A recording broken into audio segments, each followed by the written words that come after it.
2023। तो last class में हमने देखा था सिक्योरिटी फीचर्स इन सेल्सफोर्स, ठीक है। इसमें हमको क्या क्या पढ़ना है वो सारी चीज़ें हमने कल बता दी थी आपको। अब इसमें हमारा जो टॉपिक है वो है सिक्योरिटी ओवरव्यू इन सेल्सफोर्स, ये हमें देखना है।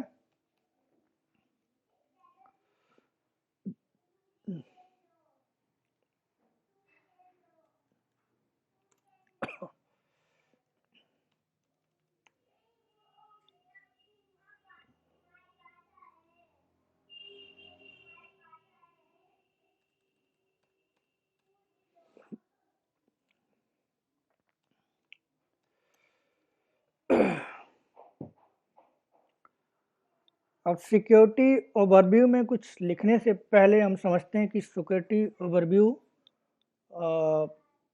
सेल्सफोर्स में क्या है। इसके टॉपिक के अंदर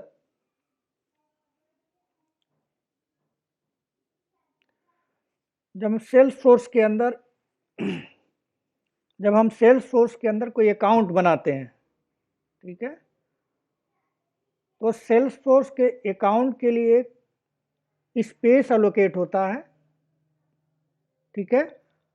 जब भी हम अकाउंट बनाते हैं, जैसे फर्स्ट टाइम जब हमने ये सेल्सफोर्स आपको पढ़ाना शुरू किया था तो 3-4 क्लास के बाद हमने सेल्सफोर्स का एक अकाउंट बनाया था और का एक अकाउंट बनाया था। तो जब वो अकाउंट हम बनाते हैं तो उस अकाउंट के लिए एक स्पेस अलोकेट होता है, और वो स्पेस कहाँ अलोकेट होता है? वो स्पेस अलोकेट होता है सर्वर के ऊपर, यानी सर्वर के अंदर। अब जो अकाउंट हमने बनाया वो सर्वर पे एलोकेट स्पेस अलोकेट तो हुआ ही हुआ, और जब वो एक स्पेस अलोकेट होता है तो वो कहीं न कहीं किसी न किसी रीजन में होता है, ठीक है। मैंने आपको बताया है कि जो सेल्सफोर्स का सर्वर है वो 3 रीजन में है। 3 रीजन उसके सेल्सफोर्स की कंपनी ने 3 रीजन बनाया है। पहला हमने आपको बताया था कि नॉर्थ अमेरिका रीजन है, यानी सेल्सफोर्स में जब कोई अमेरिका के स्टेट के, अमेरिका के सिटी के लोग ऑर्ग बनाते हैं, यानी सेल्सफोर्स का ऑर्ग बनाते हैं, रजिस्ट्रेशन करते हैं, तो उनका उनका जो डेटा है या उनका जो डेटा है, डेटा ही कहेंगे उसको, उनका जो डेटा है वो स्टोर करने के लिए जो सर्वर का इंस्टेंसेस बनते हैं वो अमेरिका रीजन में बनता है। इसी तरह से यूरोप रीजन है, इसी तरह से एशिया पैसिफिक रीजन है, ठीक है। एशिया पैसिफिक रीजन है,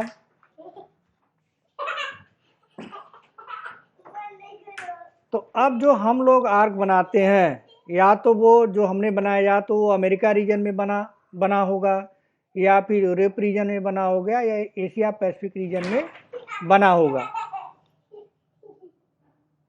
तो ये कैसे डिसाइड होता है कि जो हमारा स्पेस बना है, यानी हमारा जो लोकेशन बना है वो कहाँ पे बनेगा, ठीक है, ये कैसे डिसाइड होता है?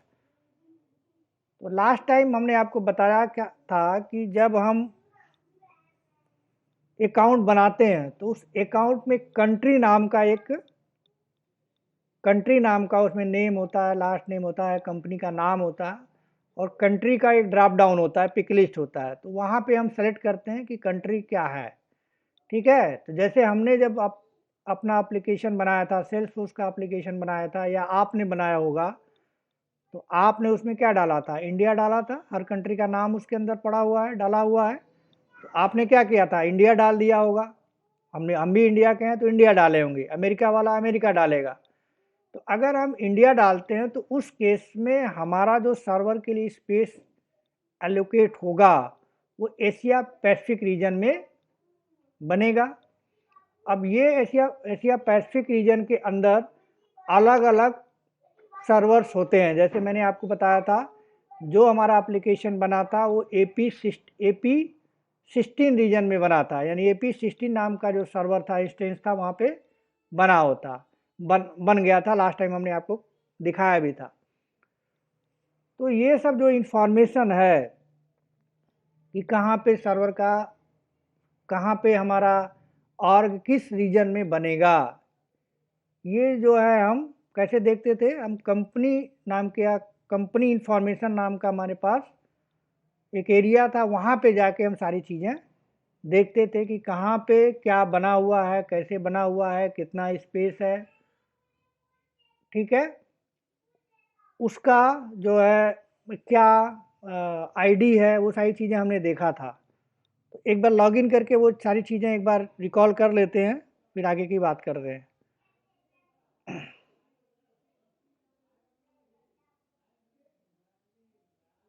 तो लॉगिन कर लेते हैं।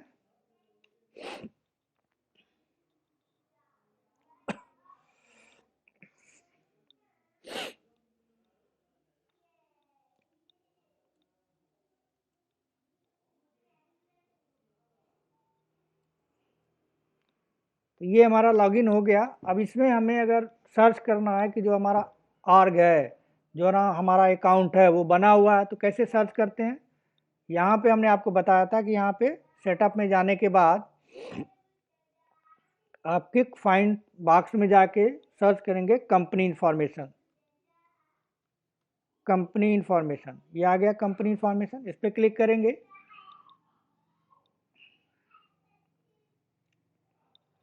तो यहाँ पे आप देखिए जो हमने आर्क बनाई थी, ठीक है, यहाँ पे आपको ये दिख रहा है कितना स्पेस लिया हुआ है।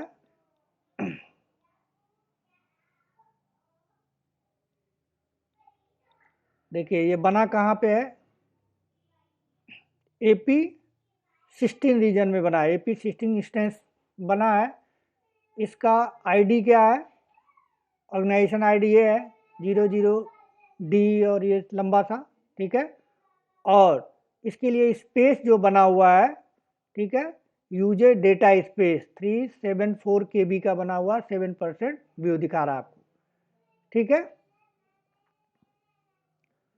तो ये सारी चीज़ें आपने देखी यहाँ पे कंपनी इंफॉर्मेशन में। जब भी हमने ऑर्ग बनाई थी तो वहाँ पे स्पेस बता दिया उसने, उसका आईडी क्या है वो बता दिया, फ्री आर्ग है वो बता दिया, और उसका इंस्टेंस उस सर्वर में जो इंस्टेंस है, जो हमारा एप्लीकेशन बना है, सर्वर का इंस्टेंस बना है AP 60 region, AP Asia Pacific में, एशिया पैसिफिक 60 नाम से ये इंस्टेंस क्रिएट हुआ है, ठीक है। तो यहाँ से हम ये चीज़ें देख पाते हैं।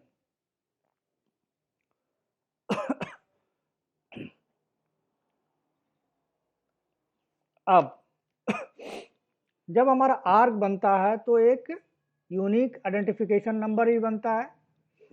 वो कौन यूनिक आइडेंटिफिकेशन नंबर कौन सा है, ये है salesforce.com, ठीक है, ऑर्गेनाइजेशन आईडी जो 002 से शुरू हुआ। ये जो ऑर्गेनाइजेशन आईडी होती है, अगर हम दूसरा कोई आर्क बनाए, ठीक है, आपने अलग बनाया है, मैंने अलग बनाया है, तो आप अपने आर्क में जाके अगर आप कंपनी इंफॉर्मेशन में देखेंगे तो ये जो ऑर्गेनाइजेशन आईडी है वो आपके आर्क का अलग होगा।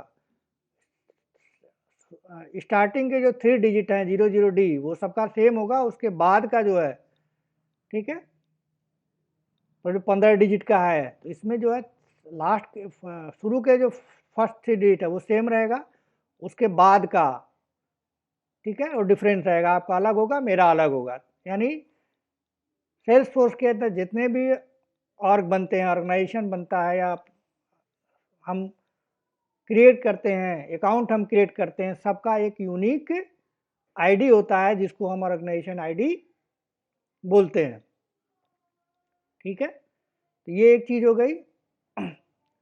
अब जब हम सेल्स फोर्स में अकाउंट बना लेते हैं तो अकाउंट बनाने के बाद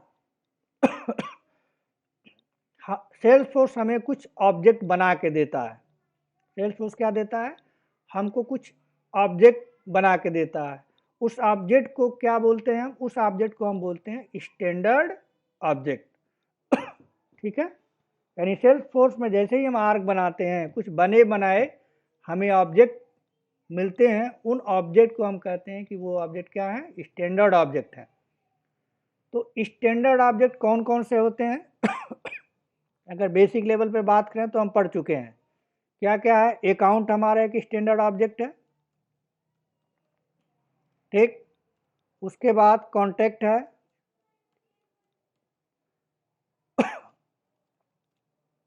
नेक्स्ट क्या है, अपॉर्चुनिटी है,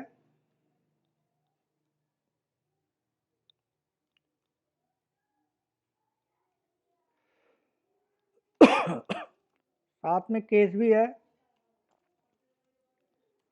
लीड है, कंपेन है,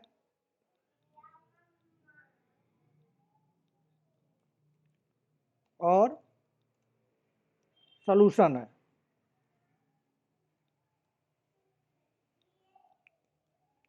उसके अलावा भी और सारे ऑब्जेक्ट बने हुए हैं। अब ये जितने भी ऑब्जेक्ट हैं, मैंने ये नॉर्मल 5-6 जो है ऑब्जेक्ट का नाम आपके सामने लिया, इसके अलावा भी हैं, उसकी बात हम नहीं करते हैं। तो ये जो ऑब्जेक्ट होते हैं, अकाउंट हुआ या कॉन्टैक्ट हुआ, अपॉर्चुनिटी हुआ, केस हुआ, लीड लीड हुआ, कंपेन हुआ, या फिर सॉल्यूशन हुआ, ये स्टैंडर्ड ऑब्जेक्ट हैं। जैसे ही हमारा एप्लीकेशन, हमारा सेल्सफोर्स का ऑर्ग बनता है, वैसे ही हमें बने बनाए मिल जाते हैं, ठीक है। जो ये ऑब्जेक्ट हैं, जो स्टैंडर्ड ऑब्जेक्ट हैं, उनको हम एक नाम देते हैं। इनको जनरल वे में कहा जाता है कि ये कॉमन ऑब्जेक्ट हैं, ठीक है। अभी तक आप इसका एक नाम जानते थे, स्टैंडर्ड ऑब्जेक्ट, लेकिन आज के बाद मैं आपसे ये कह रहा हूँ कि अकाउंट है या जो भी स्टैंडर्ड ऑब्जेक्ट है, कोई भी स्टैंडर्ड ऑब्जेक्ट है जो सेल्स फोर्स ने हमको बना के दिया है, उस ऑब्जेक्ट को हम कहते हैं कॉमन ऑब्जेक्ट। Common object.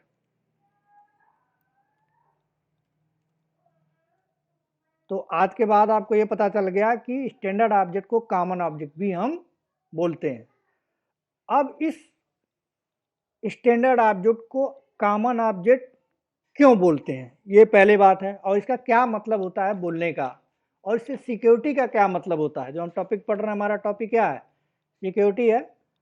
तो इन ऑब्जेक्ट को, स्टैंडर्ड ऑब्जेक्ट को हम कॉमन ऑब्जेक्ट क्यों बोलते हैं, ठीक है। अब इसको समझने के लिए, इसके कॉन्सेप्ट को समझने के लिए एक छोटा सा हम फिगर देखते हैं, फिर हमें चीज़ें समझ में आएंगी कि इसको कॉमन ऑब्जेक्ट क्यों बोलते हैं।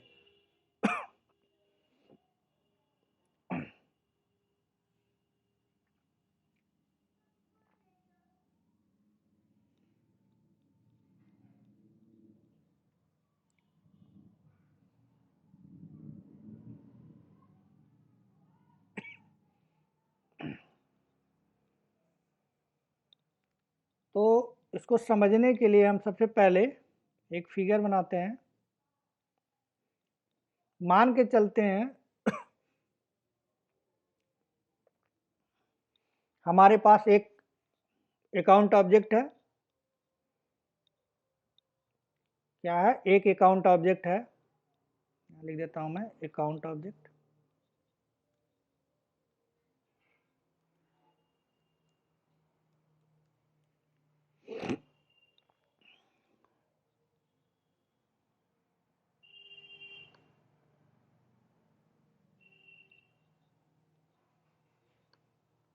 ये एक अकाउंट ऑब्जेक्ट है।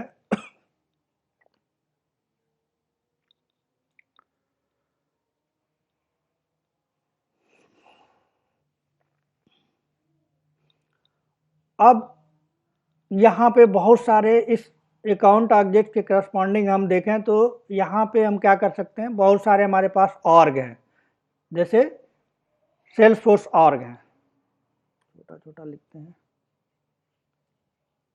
यहाँ शॉर्ट में लिख देता हूँ मैं सेल्स SF ऑर्ग।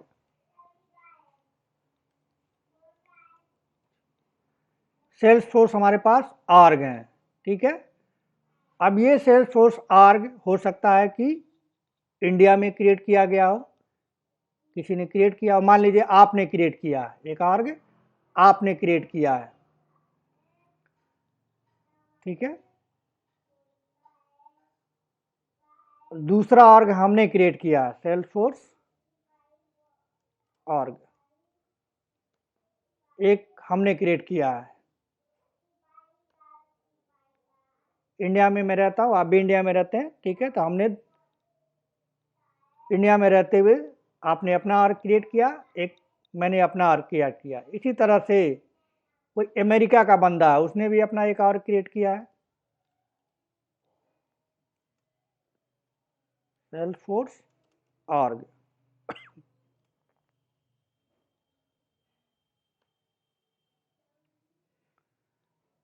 एक यूरोप का बंदा है, उसने भी क्रिएट किया हुआ है,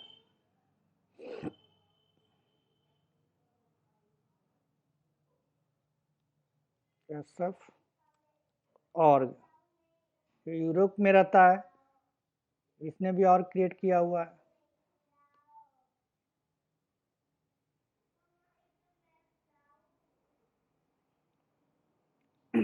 ठीक है।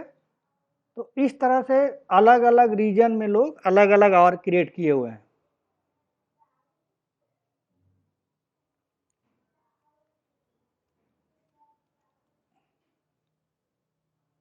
यानी अलग अलग कंट्री में लोग अलग अलग ऑर्ग क्रिएट किए हैं। यहाँ पे कोई जो होगा, कोई आर्ग होगा जो एशिया पैसिफिक रीजन में बना होगा, कोई आर्ग नॉर्थ अमेरिका रीजन में होगा, कोई आर्ग यूरोप रीजन में बना होगा। ठीक है, एक और बना लेते हैं, सेल्सफोर्स ऑर्ग।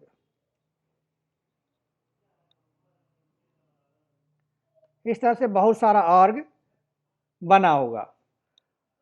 अगर हम फर्स्ट इसकी बात करें, पहले आर्ग की बात करें, पहला आर्ग जो हमारा है, ये कोई अकाउंट ऑब्जेक्ट क्रिएट करता है, यानी ये फर्स्ट वाला। तो नंबरिंग में कर देता हूँ, ज़्यादा क्लियर होगा। ये वन जो आर्ग है, आर्ग नंबर 1, ये जो है कोई बंदा बनाया हुआ है, आपने मान लीजिए बनाया हुआ है, तो आपको क्या मिलेगा, अकाउंट रहेगा आपके आर्ग में। तो आप क्या कर रहे हैं, आप जो है एक अकाउंट रिकॉर्ड क्रिएट कर रहे हैं। जब आप अकाउंट रिकॉर्ड क्रिएट करेंगे, वो अकाउंट रिकॉर्ड क्या होगा, वो अकाउंट रिकॉर्ड इस अकाउंट में, इस अकाउंट ऑब्जेक्ट में स्टोर हो जाएगा। मान लीजिए आपने वहाँ पे नाम दिया फर्स्ट नेम राजेश, ठीक है, या अपना नाम आपने दिया। तो एक आर्ग, इफ अपने आर्ग में आपने लॉगिन हो गए, और लॉगिन होने के बाद ऑब्जेक्ट बनाया, और उसमें ऑब्जेक्ट बनाने के बाद आपने क्या लिखा, अपना नाम उसमें अकाउंट पे अपना नाम डाल दिया। तो इस आर्ग के अंदर, आर्ग नंबर 1 के अंदर आपने नाम डाला, तो वो नाम कहाँ के स्टोर हो जाएगा, अकाउंट ऑब्जेक्ट में आके स्टोर हो जाएगा। इस तरह से अगर मैं सेकेंड की बात करूँ, इसकी बात करूँ, यहाँ आर्ग नंबर 2, ये मान के चलते हैं मेरा आर्ग है, मैं लॉगिन हुआ, मेरे पास भी अकाउंट होगा, ठीक है, मैं उसमें अपना नाम डाल दिया राजेश, ठीक है, और सेव बटन को क्लिक कर दिया। जैसे ही सेव करेंगे तो क्या हो जाएगा, जो अकाउंट वाला हमारा नाम है, जो हमारा रिकॉर्ड है, वो क्या होगा, वो भी आके यही अकाउंट में सेव हो जाएगा। इस तरह से कोई और तीसरा बंदा है, ठीक है, थर्ड पर्सन है, उसने भी अमेरिका में एक आर्ग, सेल्सफोर्स का आर्ग बनाया हुआ है, वो भी अपने अकाउंट में जाके एक रिकॉर्ड क्रिएट करता है, अपना नाम रखता है, अपना एड्रेस डालता है, अपना पिन कोड डालता है, जो भी इंफॉर्मेशन भरता है वो भर दिया, ठीक है। भर दिया तो क्या हो गया, वो भी अब सेव बटन क्लिक करेगा, तो वो भी, उसका भी डेटा अकाउंट में आके सेव हो जाएगा। इस तरह से ये भी है, ठीक है। एन नंबर ऑफ आर्ग बने हुए हैं, और सारे आर्ग क्या कर रहे हैं, डेटा स्टोर कर, डेटा क्रिएट कर रहे हैं। जब डेटा क्रिएट करेंगे तो वो डेटा कहाँ आके स्टोर होगा, वो अकाउंट में हर बंदा अकाउंट में रिकॉर्ड क्रिएट कर रहा है। तो आर्ग 1 हो गया, आर्ग 2 हो गया, आर्ग 3 हो गया, आर्ग 4 हो गया, आर्ग 5 हो गया, आर्ग 6 हो गया, ठीक है। ये सारे आर्ग का जो अकाउंट का डेटा है, वो स्टोर कहाँ होगा, वो स्टोर होगा अकाउंट नाम के ऑब्जेक्ट में, ठीक है। तो यहाँ पे अगर आप ध्यान से देखेंगे तो अकाउंट नाम के ऑब्जेक्ट में arg1 का भी डेटा अकाउंट में आके स्टोर होता है, arg2 का भी होता है, arg3 का भी होता है, arg4, 5 और 6। ठीक है, ये सारा रिकॉर्ड कहाँ स्टोर होता है? अकाउंट के अंदर स्टोर होता है, अकाउंट ऑब्जेक्ट के अंदर होता है। लेकिन अकाउंट क्या है? अकाउंट सिर्फ एक है, अकाउंट सिर्फ एक ऑब्जेक्ट है पूरे वर्ल्ड में, पूरे सेल्स फोर्स के अंदर, चाहे वो आपके आर्क के अंदर हो या मेरे आर्क के अंदर हो या किसी और के आर्क के अंदर हो, अमेरिका में हो, चाहे अमेरिका में हो या फिर एशिया पैसिफिक में हो या फिर यूरोप में हो, सबको अकाउंट मिला हुआ और सब लोग अपना रिकॉर्ड उस अकाउंट में क्रिएट करते हैं। तो सारे आर्क के लिए अकाउंट ऑब्जेक्ट क्या होगा? अकाउंट ऑब्जेक्ट सेम होगा। ठीक है,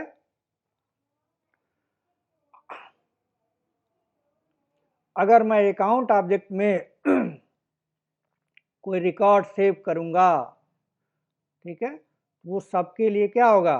सेम होगा, कॉमन ऑब्जेक्ट होगा। यानी अकाउंट जो ऑब्जेक्ट हुआ वो क्या हो गया?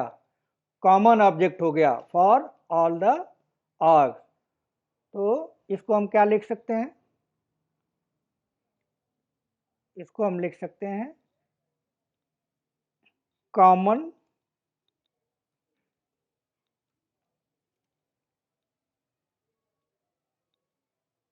कॉमन ऑर्ग, यानी कॉमन ऑब्जेक्ट बोल सकते हैं इसको। ये कॉमन ऑब्जेक्ट है। क्यों कॉमन ऑब्जेक्ट है? कि हर ऑर्गेनाइजेशन का बंदा, हर अकाउंट वाला, वो कहीं भी हो, वर्ल्ड में कहीं पे भी हो, सेल्सफोर्स को अगर यूज कर रहा है और अकाउंट में रिकॉर्ड सेव कर रहा है, तो इसका मतलब वो उसके पास नहीं है, वो एक प्लेस में, एक सर्वर में है। ठीक है, और सबके लिए क्या होगा? रिकॉर्ड कहाँ सेव होगा? अकाउंट ऑब्जेक्ट में सेव होगा। ठीक है,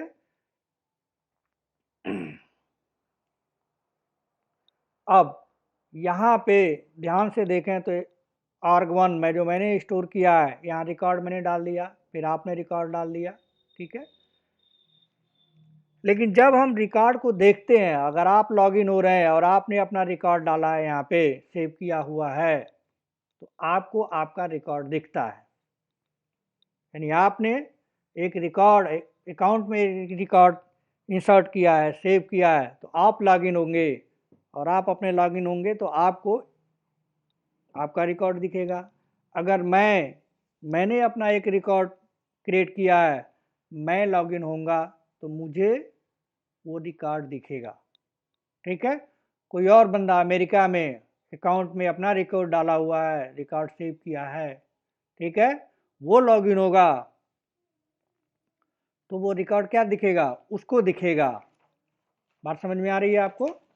यानी जितने लोग रिकॉर्ड क्रिएट करेंगे, हर बंदे अकाउंट में रिकॉर्ड क्रिएट करेगा, कॉमन लोकेशन पे रिकॉर्ड क्रिएट करेगा, और जब वो रिकॉर्ड क्रिएट करेगा, ठीक है, जो लॉगिन होगा तो उसको ही वो रिकॉर्ड दिखेगा।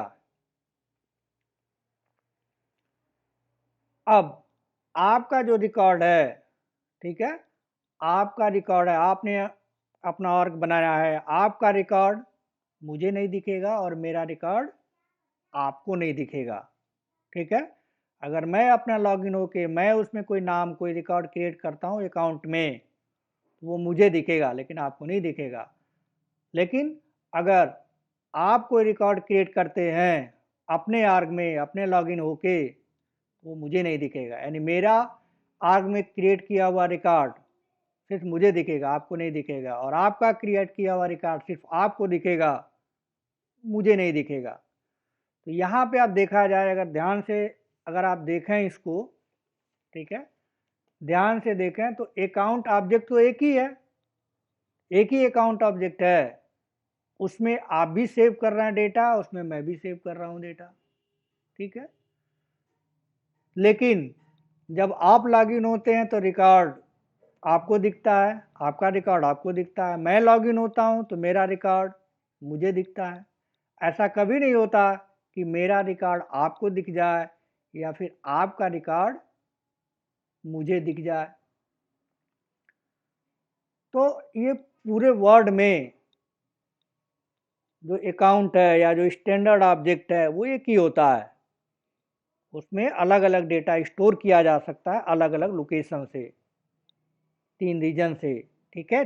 तीनों रीजन से कहीं से भी डेटा को स्टोर किया जा सकता है, इंसर्ट किया जा सकता है। लेकिन एक ही ऑब्जेक्ट में वो रिकॉर्ड इंसर्ट किया जा रहा है। अकाउंट में, एग्जांपल मैंने अकाउंट का लिया है, तो अकाउंट में आप रिकॉर्ड क्रिएट कर रहे हैं। तो जब आप अकाउंट में आप एक ही ऑब्जेक्ट में डाल रहे हैं, तो कैसे वो इंटरनली कैसे ऐसा होता होगा कि आपको आप ही का दिखता है और मुझे मेरा ही दिखता है, ठीक है। ये कैसे होता है या कैसे होता होगा? सेल्स फोर्स ने ऐसा क्या किया होगा कि आप लॉगिन होते हैं तो आपका रिकॉर्ड आपको दिखता है, मैं लॉगिन होता हूं तो मुझे दिखता है, आपका मुझे नहीं दिखता और मेरा आपको नहीं दिखता है, ठीक है। तो इस इस रिकॉर्ड को ये कैसे पॉसिबल है, ठीक है। तो इस चीज़ को समझने के लिए हम एक छोटा सा पहले फिगर देखते हैं। उस फिगर के थ्रू हमें बात समझ में आएगी कि ये सारी चीज़ें, यानी जो सिक्योरिटी मेंटेन कर रहा है सेल्स फोर्स, सिक्योरिटी का मतलब क्या हो गया यहाँ पे? पहले टर्म में सिक्योरिटी का मतलब ये हो गया कि आपका रिकॉर्ड आपको ही दिखता है, मेरा रिकॉर्ड मुझे ही दिखता है। यानी डेटा क्या हो गया? सिंपल वे में कहें तो डेटा सिक्योर है। आपका डेटा आपके लिए, मेरा डेटा मेरे लिए। मैं लॉगिन करता हूं तो मुझे दिखता है, आप लॉगिन करते हैं तो आपको दिखता है। तो ये जो मैनेजमेंट है, डेटा तो एक ही जगह जा रहा है, अकाउंट ऑब्जेक्ट में ही जा रहा है, लेकिन वो कैसे मैनेज किया जाता है कि आपको आपका दिखता है, जब एक ही जगह है वो, तो आइडेंटिफिकेशन कैसे होता होगा कि किसका डेटा कब कैसे दिखाना है, ठीक है। तो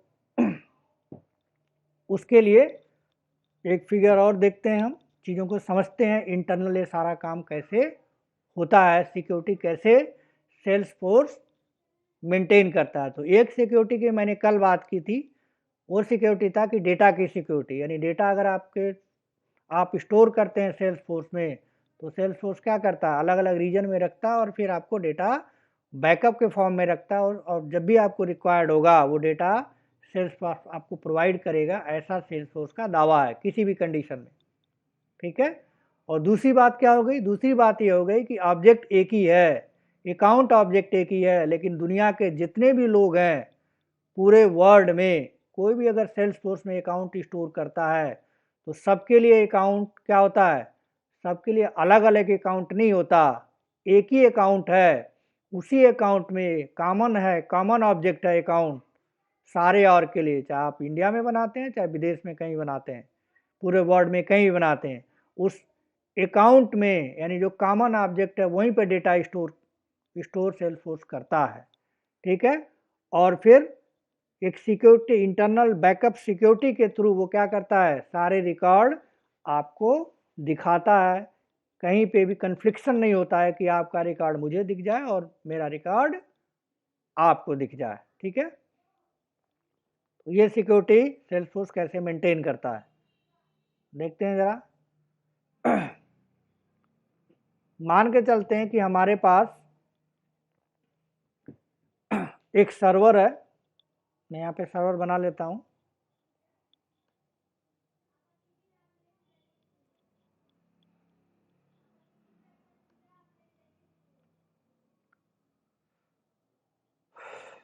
ये सर्वर है,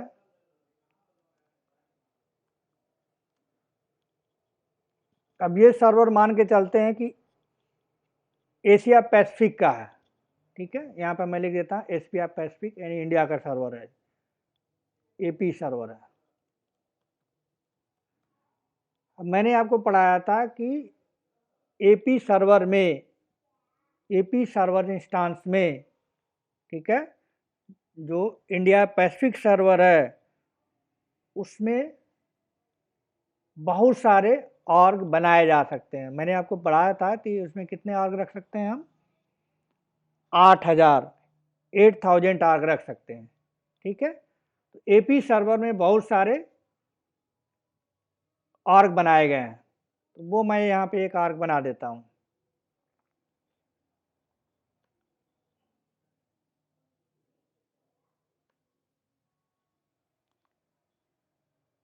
एक आर्ग ये है मान के चलते हैं, ठीक है। दूसरा आर्ग एपी सर्वर में ये है, सेकंड।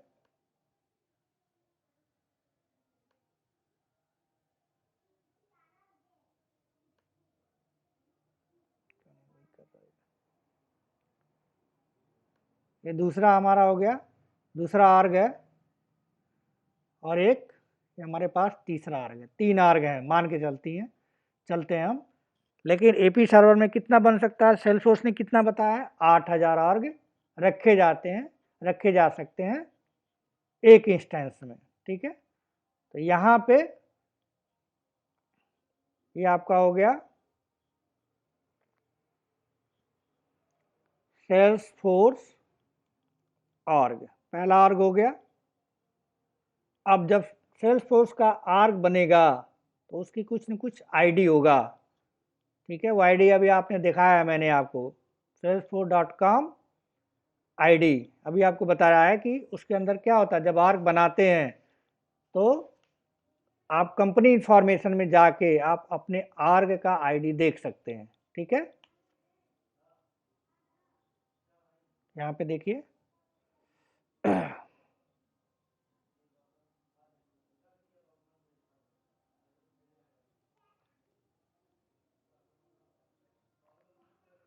ये देखिए आर्ग आईडी है, ये salesforce.com आर्ग आईडी है। तो आप बनाएंगे तो आपको मिल ही जाएगा यहाँ पे। तो उसी तरह से ये बना हुआ है, ठीक है। उसी तरह से ये दूसरा बना हुआ है। तो सबका क्या होगा, हर एक आर का एक अपना आईडी होगा। तो मैं आईडी यहाँ मान के चलता हूँ, जो आईडी उसका है वो है 001, ठीक। इसी तरह से दूसरा आर्ग जो हमारा है बना हुआ है सेल्सफोर्स आर्ग,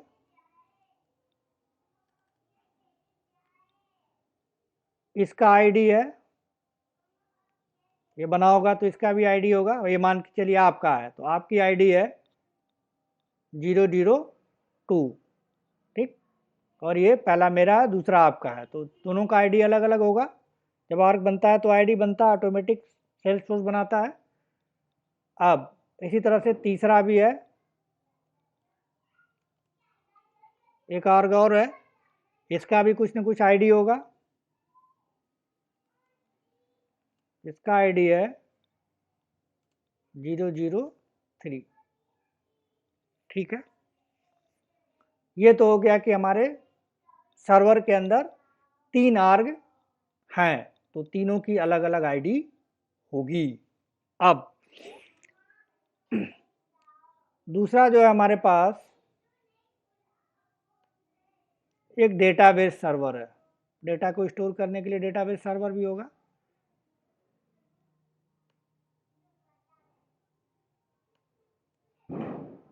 ये हमारे पास क्या है, डेटाबेस सर्वर है, तो सेल्सफोर्स हमको प्रोवाइड करता है। बेस डेटाबेस है क्लाउड के ऊपर, ठीक है। अब इसके अंदर एक अकाउंट है, क्या है इसके अंदर, अकाउंट ऑब्जेक्ट है। अकाउंट ऑब्जेक्ट का मतलब है वो कॉमन ऑब्जेक्ट है, ठीक है। सारे और के लिए क्या होगा, अकाउंट कॉमन होगा। तो अगर अकाउंट ऑब्जेक्ट है इसका मतलब अकाउंट टेबल है, ऑब्जेक्ट कहिए या फिर टेबल कहिए। तो यहाँ पे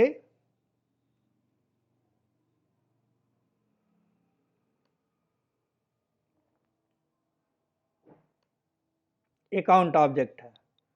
अब इस अकाउंट ऑब्जेक्ट में कुछ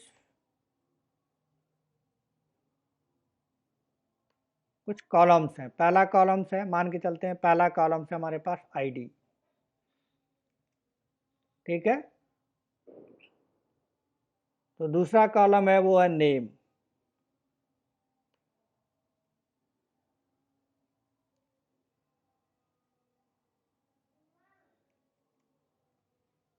ठीक है। और भी कुछ कॉलम है, उसको अभी आप उसकी बात नहीं करते हैं। तो यहाँ पे जो अकाउंट है अभी आपको बता रहा है कि अकाउंट क्या है, आर्ग 1, ये जो पहला आर्ग है, ये दूसरा आर्ग है, ये तीसरा आर्ग है। तीनों के लिए क्या होगा, अगर पहले आर्ग में कोई अकाउंट में डेटा रखा जाएगा यानी सेव किया जाएगा, या फिर दूसरे आर्ग में सेव किया जाएगा, या फिर तीसरे आर्ग में सेव किया जाएगा, ठीक है, तो वो सारा कहाँ आके स्टोर होगा? अकाउंट में आके स्टोर होगा। अभी मैंने आपको बताया। तो ये जो अकाउंट है वो कॉमन ऑब्जेक्ट है, यहाँ पे लिख देता हूं मैं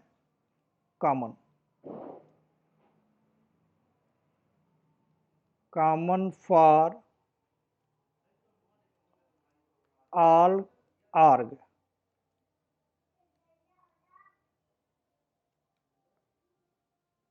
यानी कहीं पे भी अकाउंट में, किसी भी आर्ग में, दुनिया के किसी भी कोने में कोई भी बंदा सेल्सफोर्स के अकाउंट में डेटा अगर स्टोर करता है, वो कहाँ जाके स्टोर होगा? यहाँ स्टोर होगा।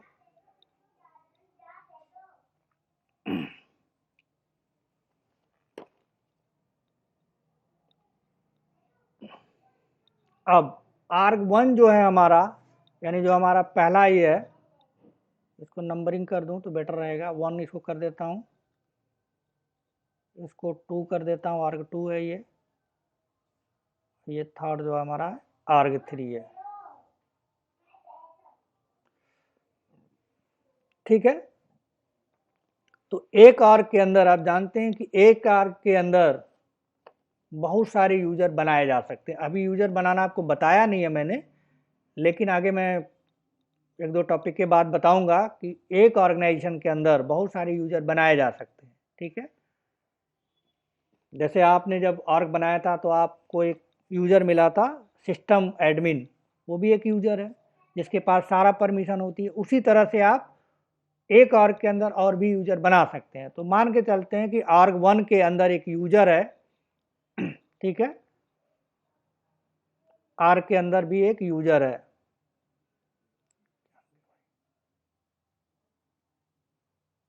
लिखने दे रहा है। चलिए मैं बाहर बना देता हूं इसको। यहाँ पे इसका एक यूजर है जिसका नाम है यूजर 1 U1, ठीक है। दूसरा जो यूजर है आर्ग 2 के लिए, आर्ग 2 में भी यूजर बनाया गया है, तो इसका नाम रख देते हैं हम U2, यूजर 2, U2। और जो तीसरा हमारा आर्ग है, इसमें भी एक यूजर है, कोई भी यूजर होता है, कुछ भी किसी भी नाम से बनाया जा सकता है। तो इसमें जो यूजर है वो है U2, U3, ठीक है। तो 3 यूजर हो गए। अगर यूजर है तो उसका अपना एक आईडी भी होगा यूजर का। जैसे यूजर का क्या है, एक आईडी है। जैसे आपने सेल्स फोर्स का जब ऑब्जेक्ट बनाया है तो सेल्स फोर्स का अकाउंट का है, उसी तरह से यूजर की भी आईडी होती है, ठीक है, आगे हम पढ़ेंगे। तो मान के चलते हैं कि तीसरे यूजर का आईडी 300 है, इसमें यहाँ पे डाल देता हूँ मैं, ठीक। दूसरे यूजर का जो आईडी है, नाम U2 है और आईडी 200 है। इस तरह से जो यूजर 1 है उसकी आईडी 100 है, ठीक। अब यूजर 1 जो है एक अकाउंट रिकॉर्ड क्रिएट करता है, यूजर 1 एक अकाउंट रिकॉर्ड क्रिएट करता है, ठीक है। तो जैसे ही वो यूजर 1, ठीक है, सेल्स फोर्स ऑर्गेनाइजेशन में यूजर 1 जो है एक अकाउंट क्रिएट करेगा, ठीक है। जैसे ही वो क्रिएट करेगा तो होगा क्या, दूसरे कलर से बना देते हैं, ठीक है। अगर यूजर 1 अकाउंट क्रिएट करता है तो यहाँ पर डेटा स्टोर होगा, डेटाबेस के अंदर स्टोर हो जाएगा। यानी जब आप यूजर 1 डेटा क्रिएट करेगा, डेटा जब क्रिएट किया जाता है तो हमने आपको पढ़ाया है, जब भी कोई डेटा आप बनाते हैं, डेटा सेव करते हैं, तो उसका क्या होता है, एक आईडी जनरेट होता है। यानी उस रिकॉर्ड का एक आईडी होगा। मान के चलते हैं उस रिकॉर्ड का जो आईडी है वो है 123, तो रिकॉर्ड का आईडी हो गया क्या 1 2 3। और उस रिकॉर्ड में आपने जो नाम डाला है, मान लीजिए आपने नाम रखा है मोदी, नेम उसमें डाला है अकाउंट में मोदी, ठीक है। तो जैसे ही आप यूजर 1 एक रिकॉर्ड क्रिएट करेगा तो उसका आईडी जो है 1 2 3 है, मोदी आपने डाला तो ऑटोमेटिक क्या हो जाएगा, उसका रिकॉर्ड आईडी जनरेट होगा। आपको पता है कि जब भी रिकॉर्ड जनरेट किया, जब भी रिकॉर्ड सेव किया जाता है तो उसका रिकॉर्ड आईडी बनता है। हर रिकॉर्ड का अपना क्या होता है, एक रिकॉर्ड आईडी होता है। ये बात हमने आपको बहुत पहले पढ़ाई है, ठीक है, यूआरएल में करके दिखाया था कि हर यूज़र का एक रिकॉर्ड, जब भी आप यूज़र में डेटा इंसर्ट करते हैं, कहीं पे भी डेटा इंसर्ट करते हैं तो ऑटोमेटिक उस डेटा के करस्पॉन्डिंग एक आईडी जनरेट होता है जिसको हम कहते हैं रिकॉर्ड आईडी। तो रिकॉर्ड आईडी उसका मान के चलते हैं कि उस जो रिकॉर्ड मोदी जनरेट हुआ है उसका रिकॉर्ड आईडी है 1 2 3 और नाम है उसका मोदी, ठीक है। तो जैसे ही ये डेटा क्रिएट होगा, ये दोनों डेटा स्टोर हो गया, साथ में सेल्स फोर्स क्या करेगा, उसका ऑर्गेनाइजेशन आईडी भी स्टोर करेगा। तो ऑर्गेनाइजेशन, अगर ये रिकॉर्ड क्रिएट किया है तो इसका ऑर्गेनाइजेशन आईडी भी होगा, यानी यहाँ पे नोट डाउन कर देता हूँ मैं ORG ID। अब ऑर्गेनाइजेशन आईडी इसका क्या है, इसका ऑर्गेनाइजेशन आईडी यहाँ पे लिखा हुआ है हमने 001। तो यहाँ पे क्या स्टोर हो जाएगा उसके साथ साथ 001 ऑर्गेनाइजेशन आईडी स्टोर हो गया। अब जो यूजर है, यूजर 1 ने ये रिकॉर्ड क्रिएट किया था, तो यहाँ पे क्या हो जाएगा, एक और कॉलम होगा यहाँ बन जाएगा यूजर आईडी। यूजर आईडी का कॉलम बन जाएगा और इस यूजर आईडी में यूजर 1 ने रिकॉर्ड क्रिएट किया है तो उसका आईडी यहाँ पे स्टोर कर दिया जाएगा।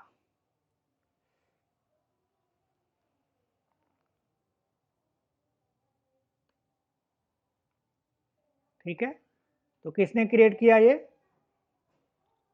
ऑर्गेनाइजेशन 1 में ऑर्गेनाइजेशन 1 की आईडी आ गई। किसने क्रिएट किया, यूजर 1 ने क्रिएट किया, उसका यूजर आईडी स्टोर कर दिया। क्या और क्या क्रिएट किया, एक रिकॉर्ड क्रिएट किया, रिकॉर्ड का नाम क्या है मोदी। जैसे ही रिकॉर्ड क्रिएट यूजर 1 करेगा तो उसकी आईडी भी ऑटोमेटिक यूनिक जनरेट हो जाएगी।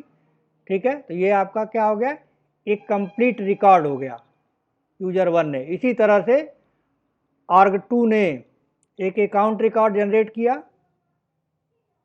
ठीक।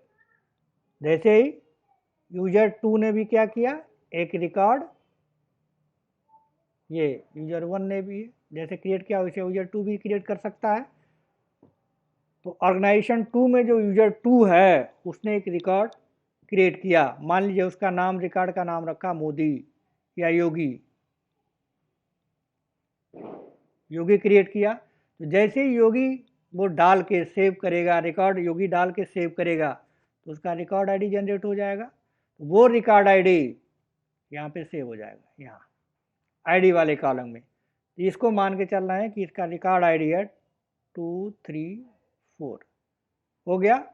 अब ऑटोमेटिक क्या होगा, ये ऑर्गेनाइजेशन 2 में यूजर 2 है तो ऑर्गेनाइजेशन आईडी स्टोर होगा, तो यहाँ पे स्टोर हो जाएगा 002 और यूजर का भी आईडी स्टोर होगा। तो यूजर की आईडी कितनी है, यूजर की आईडी है 200, यहाँ 200 आ जाएगा।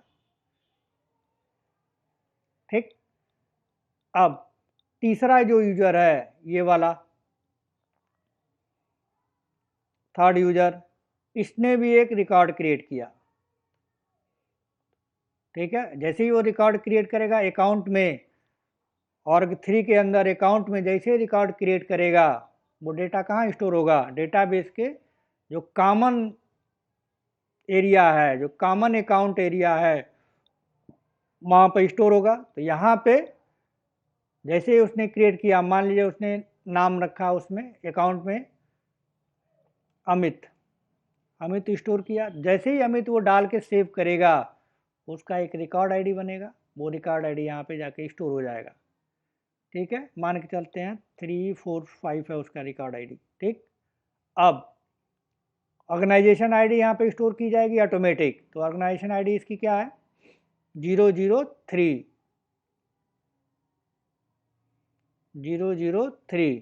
अब किस यूजर ने किया है, रिकॉर्ड क्रिएट किया है, अब वो यूजर कौन सा किया है, यूजर 3 ने क्रिएट किया है, तो उसका भी आईडी स्टोर होगा।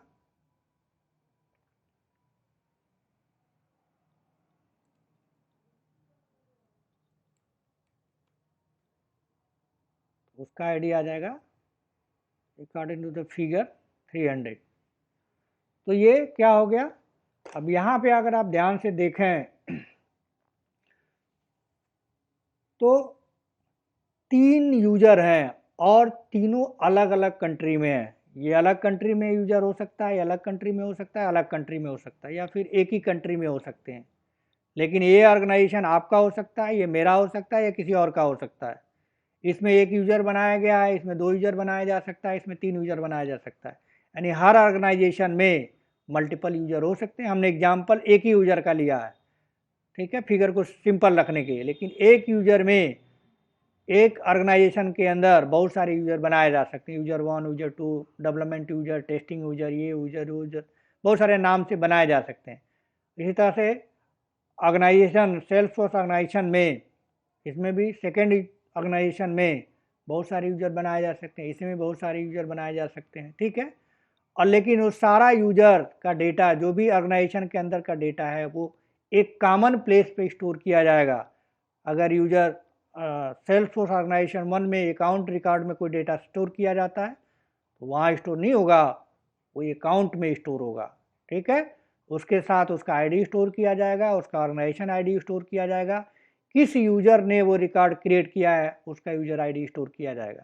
ठीक, इस तरह से दूसरे के साथ, तीसरे के साथ, ठीक है, सबके साथ ये इसी तरह से काम करेगा। ये सारा सबके साथ कैसे होगा, ये सारा जो है सेल्स फोर्स ऐसा करता है। यानी एक अकाउंट ऑब्जेक्ट तो सेम है। ठीक, अब इसको अगर वो एक यूजर 1 लॉगिन होता है या ऑर्गेनाइजेशन 1 लॉगिन होता है, तो जैसे ही वो अपना डेटा देखना चाहता है, रिक्वेस्ट कहाँ जाएगी, डेटाबेस पे जाएगी। उसमें से ये होगा कि कहाँ पे किसको दिखाना है, तो सेल्सफोर्स ऑर्गेनाइजेशन 1 है, तो वहाँ पे आ जाएगा। फिर उससे पता करेगा कि यूज़र में कौन सा यूज़र, इसमें 2 यूज़र हो सकते हैं, यूज़र R1 में 2 यूज़र हो सकते हैं, तो कौन सा यूज़र ने का डेटा दिखाना है। तो पता चला कि ये इसका यूज़र 1 में, इसका यूज़र 1 का आईडी क्या है, 100। ठीक है, अब हो सकता है कि 2 रिकॉर्ड इसने क्रिएट किया हो, तो दोनों रिकॉर्ड को दिखाया जाएगा। फिलहाल हमने एक ही एग्जाम्पल लिया है, मान लीजिए इसने मोदी क्रिएट किया, तो मोदी का रिकॉर्ड आ जाएगा। ठीक है, तो मोदी का रिकॉर्ड यहाँ पे दिख जाएगा। इस तरह से सेकेंड वाले के साथ भी ऐसा ही है, और थर्ड वाले के साथ भी ऐसा ही है। ठीक है, तो ये जो दोनों 2 कॉलम है, ये जो कॉलम है, ऑर्गेनाइजेशन आईडी और यूजर आईडी, ये क्या कर रहा है, इसके वजह से अकाउंट तो एक है, अकाउंट क्या है, अकाउंट एक ही है, अकाउंट ऑब्जेक्ट सबके लिए एक है। लेकिन ये जो 2 कॉलम हैं, ये वाले ऑर्गेनाइजेशन आईडी और साथ में यूजर आईडी, ये दोनों मिलके इस रिकॉर्ड को, हर एक रिकॉर्ड को क्या बना रहे हैं, यूनिक बना रहे हैं। ठीक है, यूनिक बना रहे हैं, जिससे डेटा कन्फ्लिक्ट नहीं होगा। अगर आपने लॉगिन किया है तो आपका ऑर्गेनाइजेशन आईडी अलग है, यूजर आईडी अलग है, आपको ही वो रिकॉर्ड दिखेगा। अगर मैं लॉगिन हो रहा हूँ, ठीक, तो मेरा जो ऑर्गेनाइजेशन आईडी है वो अलग है, मेरा यूजर आईडी अलग है, और मेरा रिकॉर्ड अलग है। उस रिकॉर्ड के बेस पे डेटा मुझे दिखेगा। और कोई थर्ड पार्टी है, वो भी एक रिकॉर्ड क्रिएट कर किया हुआ है और वो डेटा अपना देखना चाहता है, तो उसका रिकॉर्ड ऑर्गेनाइजेशन आईडी अलग होगा, यूजर आईडी अलग होगा, और साथ में उसका रिकॉर्ड दिख जाएगा इस रिकॉर्ड आईडी के थ्रू। तो ये सारी चीज़ें हमने जो देखी हैं, यानी ये सारी चीज़ हमें क्यों दिख पा रही है? इसलिए दिख पा रही है कि सिक्योरिटी मेंटेन किया गया है कि एक ही ऑब्जेक्ट के अंदर बहुत सारे दुनिया के यानी पूरे वर्ल्ड का डेटा अकाउंट के अंदर, अकाउंट कहीं भी बनाया जाए, किसी भी कंट्री में बनाया जाए, सेल्स फोर्स के अंदर ऑब्जेक्ट एक होगा, लेकिन अलग अलग ऑर्गेनाइजेशन के थ्रू, अलग अलग यूजर के थ्रू डेटा स्टोर एक ही एक कॉमन प्लेस पे डेटा स्टोर किया जाता है। तो जब कॉमन प्लेस पे ये डेटा को स्टोर किया जाता है तो ये जो सारी चीज़ें हैं, ठीक है, इन सारी चीज़ों को सेल्स फोर्स मैनेज करता है, सिक्योरिटी, बेसिक सिक्योरिटी मैनेज करता है, जिससे हर यूज़र को अपना डेटा दिखता है। एक यूज़र दूसरे यूज़र के डेटा को नहीं दे सकता, मैं आपका डेटा नहीं दे सकता, आप मेरा डेटा नहीं देख सकते। तो ये हो गया सेकेंड लेवल की सिक्योरिटी। तो डेटा को कैसे दिखाना है, एक ही जगह रखते हुए डेटा को कैसे दिखाना, ये बैकग्राउंड में, ठीक है, बैकग्राउंड में डेटा को इस तरह से मैनेज की सेल्स फोर्स करता है, जिससे एक जगह एक कॉमन प्लेस पे सारे डेटा होते हैं। उन कॉमन प्लेस पे यूनिकली आइडेंटिफाई करने के लिए ऑर्गेनाइजेशन आईडी और यूजर आईडी को मेंटेन किया जाता है, और उसके ऑर्गेनाइजेशन आईडी और यूजर आईडी के आधार पे डेटा यूनिक हो जाता है, और जिसके लिए जो डेटा है, जिस ऑर्ग से डेटा आया है, जिस यूजर का डेटा आया है, वो उस लॉगिन पे दिखता है, उस लॉगिन पे अपडेट होता है, उस लॉगिन पे डिलीट होता है। तो ये एक बेसिक सा छोटा सा मैंने दिया कि ये बैकग्राउंड में था, दिखता नहीं है। ये सब कुछ कब होता है? बैकग्राउंड में ये सारी चीज़ें होती हैं। अब ठीक है, तो ये सारी चीज़ें, अब टाइम थोड़ा सा देर हो गया है, ख़त्म हो गया, तो अब जो है ये सारी चीज़ें मुझे लिखनी है, तो वो कल की क्लास में वो सारी चीज़ें हम इसका जो थ्योरेटिकल पोर्शंस है उसको लिख लेंगे, ठीक, और कुछ चीज़ें और इसमें बच जाती हैं, ठीक है, वो फिर कल देखेंगे। तो कल ये कंप्लीट हो जाएगा, तो नेक्स्ट डे फिर मंडे को हम शुरू करेंगे यूज़र मैनेजमेंट, ठीक है। तो इसमें थोड़ा बचा है, वो कल कंप्लीट हो जाएगा, फिर आगे की बात करते हैं, ठीक है। तो आज सर इतना इतना रखते हैं।